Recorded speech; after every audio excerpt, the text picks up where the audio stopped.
I'm here with junior Max Cockburn, senior Collin Melvin after the huge 61-51 win. Collin, I'm gonna go to you. I mean, 8 points in that fourth quarter. I mean, Max started it off. He scored 5 straight, and then you kind of took from there. Talk to me how you were able to do that, and just talk to me what was going through your mind. How were you able to just get going? I don't know. Like, we started off with that first three, that just got me locked in for the rest of the game, the rest of that quarter. That second three got me going, then I had that transition, and just in that flow state, just like not thinking, just playing. That's all it is. I mean, I'm gonna go to you, Max. I mean, the size of Benedictine, it seemed like, specifically like in the rebounding battle, that was one area that you guys kind of struggled with. But as the game progressed and went on, you guys started to put bodies on guys, box out, things like that.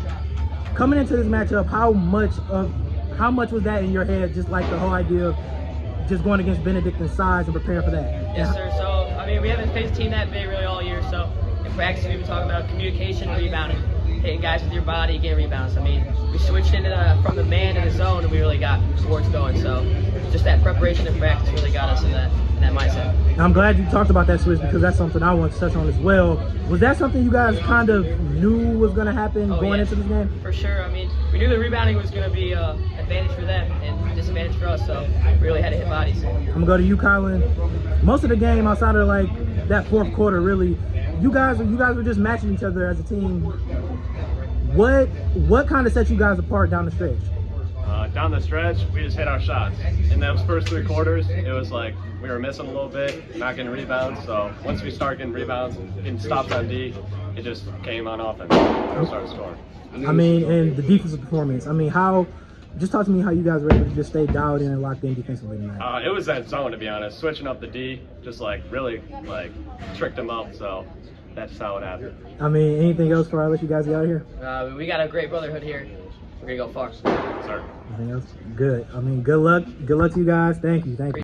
Here with head coach for Bay Village, LiRiccia, after the big 61-51 win over Benedictine to advance in the tournament. Coach, I was just talking to your senior Collin and your junior Max about the rebounding battle and the size of Benedictine. Coming into this, how big of that was a part of your guys' game plan? I think our number one thing all week, once we knew we were getting Benny for almost 2 weeks now, it's been box out, communicate, box out, communicate. We repped it every day of practice. We hammered it home. And I believe, without looking at the stats, that we battled on the boards with them. They're a great rebounding team. They got some phenomenal players inside, and then you can't get sucked in too deep because they got some shooters too. So, I mean, they also told me that coming into this game, you guys knew you were going zone. Did that size, I mean, have something to do with that decision? With our 2-3 zone? Yes. That was a change up. We liked it out of timeouts. Coach Salata's a phenomenal coach. Those guys are really disciplined. They run phenomenal sets against man, and we wanted to make sure we had a change up for if we saw, they run double screens and slips, and they're very active in the half court. So we thought that was a nice change up. Coach, one thing that stood out to me with you guys, specifically in that first half, was you guys' execution, whether it was on baseline out of bounds, under the basket out of bounds, just sets in general.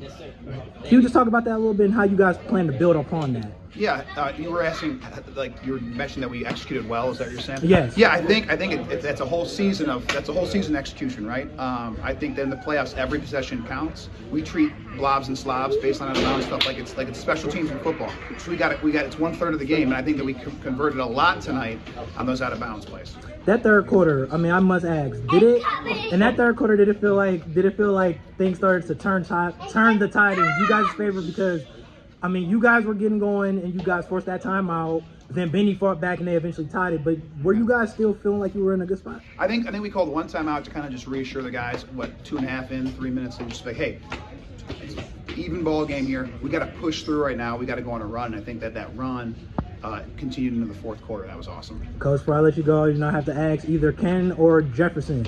I mean, what is the mindset going on into next week, whether it's Cannon or Jefferson, either one?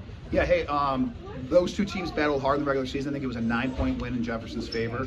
I think Jefferson's we played them last year, so we know a lot more about them. It was we lost by 1 with two shots to win. So if it's them, we're going to go in there ready to go and be prepared.